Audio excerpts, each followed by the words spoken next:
எதிரிலா பலத்தினாய் வா வா வா.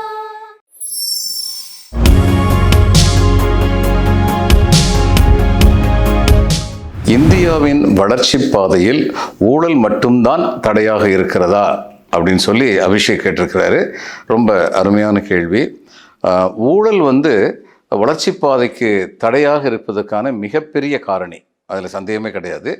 ஆனால் ஊழலை விட ஊழல் உருவாவதற்கான காரணங்கள் இருக்கே, அவைகள் தான் மிக பெரும் தடைக்கற்களாக இருக்கின்றன.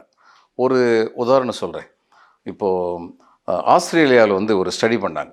இல்லை, ஆஸ்திரேலியான்னு ஒரு கண்டம் இருக்குது, அதில் ஆஸ்திரேலியா நியூசிலாண்டு 2 நாடு இருக்குது.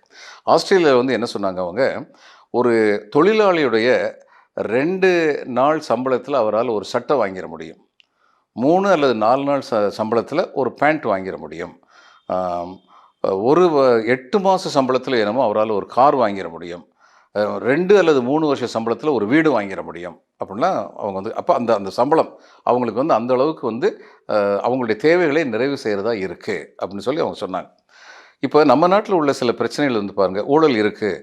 நம்ம ஒரு போலீஸ் காவல்துறையில் ஒரு போலீஸ்கார் இருக்கார், அல்லது வருவாய்த்துறையில் ஒரு கிளாஸ் 4ன்னு சொல்லுவோம், அப்படிப்பட்ட ஒரு ஊழியர் இருக்கார்.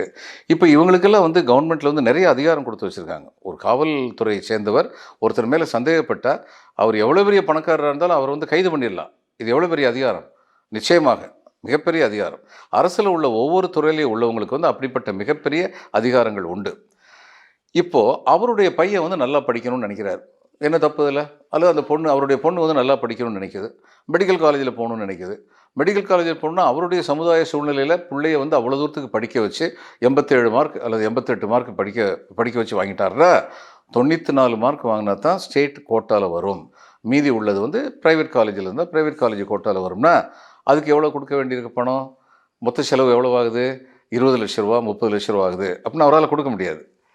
இப்போ அப்படி அவரால் கொடுக்க முடியாது அப்படிங்கிற நிலைமை வரும் பொழுது அவர் நம்ம என்ன பண்ணுறோம், அளவு மீறி அதிகாரத்தை கொடுத்து விட்டு அவருடைய வாழ்வு ஆதாரத்திற்கான வசதிகளை செய்து தராமல் இருந்தால் அதன் காரணமாகவும் ஊழல் நடைபெறும். ஊழல் தவறு. ஊழல் நடைபெறுவதற்கான காரணங்கள் அதைவிட தவறு. அப்போ அதுக்காக வேண்டிய சம்பளத்தை கூட்டணுமா? நான் சம்பளத்தை கூட்டணும்னு சம்பளமும் கூட்டணும், ஆனால் அதை மட்டும் சொல்லலை.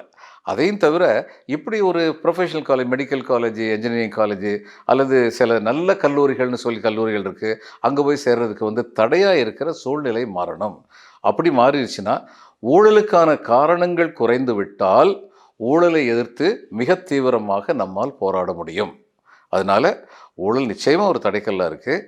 ஆனால் ஊழலுக்கான காரணங்கள் இருக்கின்றனவே, இது பலவிதமான காரணங்கள். நான் ஒன்று மட்டும் சொன்னேன். இந்த சமுதாய படிமங்கள்னு இருக்குது. ஒருத்தர் மேல் ஜாதி, இன்னொருத்தர் கீழ் ஜாதின்னு நினைப்பு, அதனால சமுதாயத்தில் இருக்கின்ற சில வன்மங்கள், இது மாதிரி பல காரணங்கள் இருக்குது. இந்த தடைக்கற்கள் அத்தனையுமே நாம் மாற்றி அவைகளை படிக்கற்களாக ஆக்க வேண்டும்.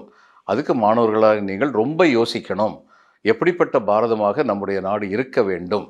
பாரத நாடு பழம்பெரும் நாடு, நீர் அதன் புதல்வர் என் நினைவகற்றாதுன்னு பாரதியார் எல்லாரையும் தான் சொன்னார்.